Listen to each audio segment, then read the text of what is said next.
Hi, good morning guys. Ito yung ginawa natin na HRM guys. Dumating siya dito guys, nagtagas-tagas yung SIT guys. Tapos tinanggal natin yung flywheel niya guys. Dahil dito matagas yung oil niya guys. Pagtingin ko guys, yung oil seal niya ito sa magneto guys, natanggal na guys. Natanggal na guys. Kaya yung SIT lumalabas guys. Yan guys, simulan na tayong maglinis ng mga parts guys.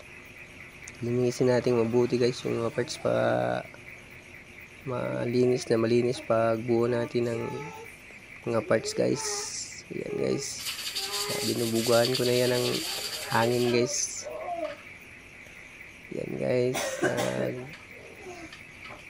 nagyan ko ng gasolina guys, linis ko guys, tapos buga-buga lang ng hangin guys. Yan lang guys, malinis guys, kasi may dalawa dito nga mga mechanic guys, nag-aabang sa akin guys.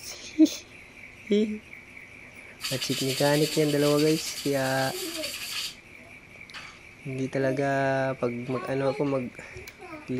maglilinis ako, lilinisin ko talaga ng maayos kasi mapapagalitan ako ng dalawa niyan guys.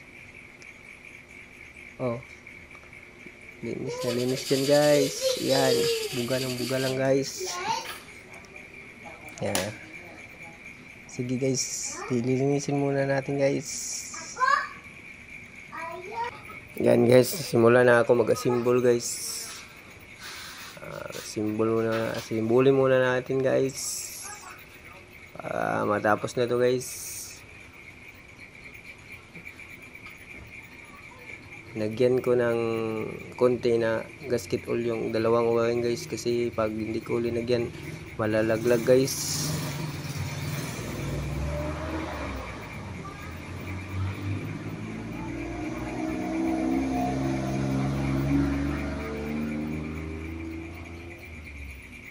Yan guys, lalagay na natin yung wiring guys.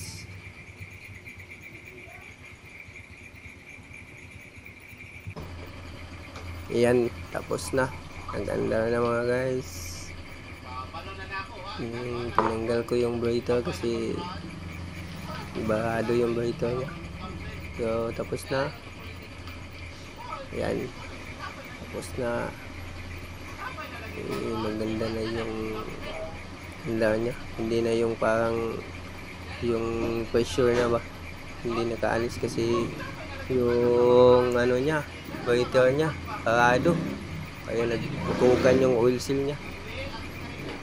Ngayon ayos na. Ayan.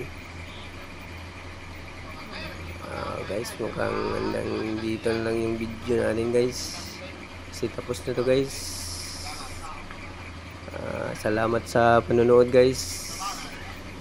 Share ko sa iyo yung itong problema na to guys sa motor guys. Bakit pumutok yung oil seal niya guys, lalabas dito sa flywheel yung oil niya guys.